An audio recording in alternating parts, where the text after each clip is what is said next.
Je m'appelle Hélène Bélanger, nous sommes à Marseille, au couvent de la Commerie, où j'ai mon atelier. Je suis photographe plasticienne et artiste iconographe, photographe plasticienne au sens où je vais mixer photographie et art plastique, réactiver des techniques anciennes de photographie avec des photographies parfois contemporaines, et artiste iconographe au sens où je vais aller collectionner des images, donc pas forcément photographier moi-même, mais aller prendre des photographies au sens physique du terme. Et je vais ensuite me réapproprier ce corpus sous forme d'installation ou encore une fois en activant des techniques anciennes de photographie. Mon projet Sans titre poster 2016 que j'ai réalisé à l'école d'Arles, je me suis penchée sur l'iconographie dominante du coucher de soleil. Donc je suis allée sur un site d'achat de posters en ligne et j'ai simplement marqué Sunset. J'ai commandé les 30 premiers posters qui sortaient de ce mot-clé.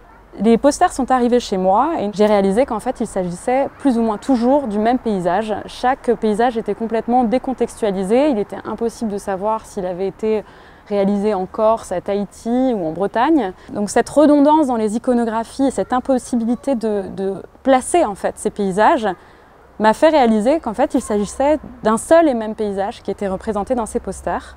Et j'ai donc décidé d'enrouler chaque poster autour de leur support d'envoi en carton. Et j'ai recomposé un seul et même paysage comme un seul bouquet en fait d'images en partant de cette iconographie structurée, le soleil au centre et la gamme chromatique qui se décline avec palmiers sur les côtés.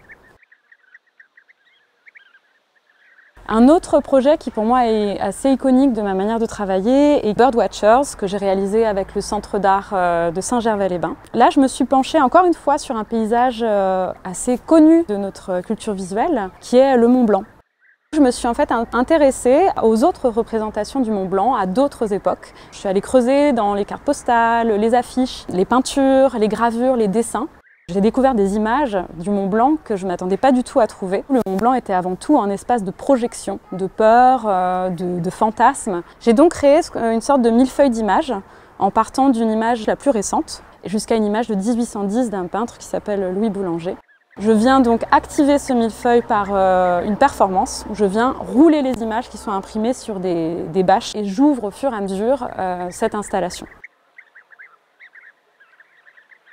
Mon dernier projet en date, c'est Bianco Ordinario. C'est un projet qui se passe dans les carrières de marbre de Carrare, un paysage qui m'a interpellée de par son histoire liée à la sculpture, à la statuaire. J'ai appris qu'aujourd'hui, la majorité de l'extraction, mais on parle vraiment de 80 à 90%, c'est de la poudre de marbre et non plus des blocs. En fait, c'est très prisé par les industriels puisque ça termine dans des produits de consommation tels que le dentifrice, les médicaments, le papier pour venir blanchir le papier, l'alimentaire, les cosmétiques.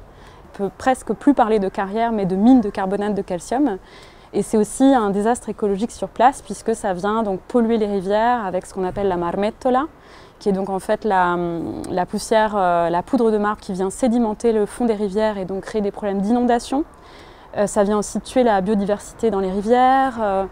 J'ai eu l'idée de récupérer en fait ces cartons d'emballage et de constituer une collection représentative de l'utilisation aujourd'hui de la poudre de marbre de Carrare et donc du devenir de ces carrières de marbre. Et je suis allée imprimer directement au verso de ces cartons.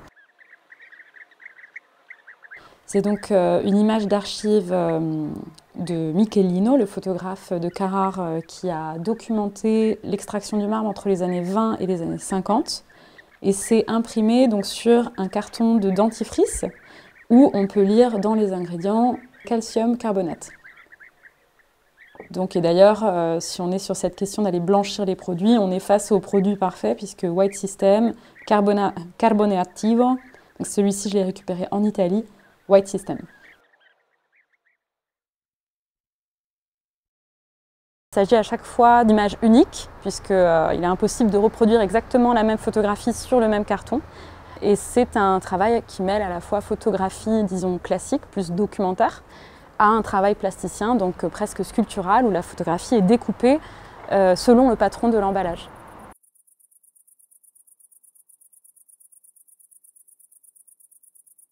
C'est un projet que je vais continuer en fait sur des années. J'expérimente déjà d'autres formes autour de cette problématique et notamment j'ai commencé à collectionner des débris de marbre dans les scieries, qui ont du coup des formes assez industrielles, un peu comme ces cartons, des ronds, des carrés, des formes droites, des petits morceaux, et je les compose et je viens en fait couler du plâtre blanc entre les formes qui crée du coup des contreformes qui peuvent rappeler les cartons d'emballage.